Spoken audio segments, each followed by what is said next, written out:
Hello friends, Chaplain Tim here for a 3-minute chat with you today. Just had to be outside today.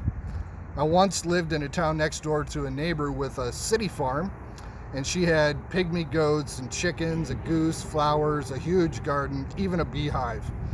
And my youngest daughter loved it. She would go there every day after school to help out with the chores.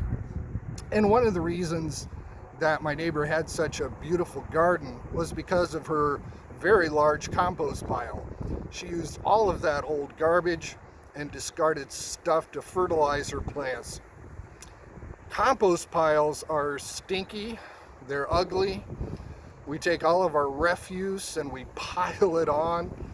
And then over time, it breaks down into compost, which can be recycled into the soil.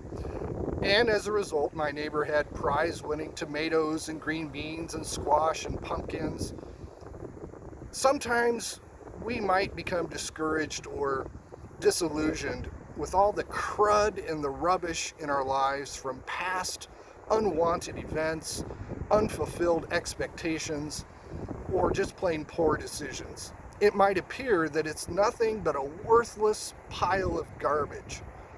And yet, over time, those painful adversities which occurred back there in the past begin to compost over time.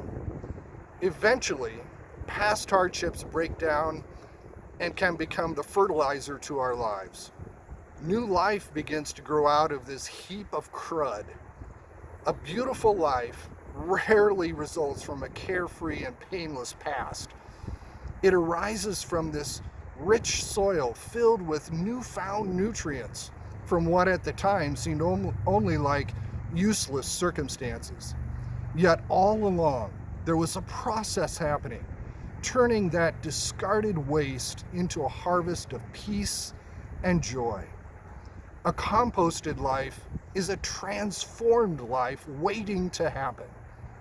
Holocaust survivor and psychiatrist Viktor Frankl said this: "Between stimulus and response, there is a space. In that space is our power to choose our response. In our response lies our growth and our freedom." How we choose to view our past is critical to how we choose to live in the present and sets the trajectory for how we will move into the future. And remember, your chaplain is here to support you in your growth any way I can. Be safe, be strong, be spiritual. We are all in this together.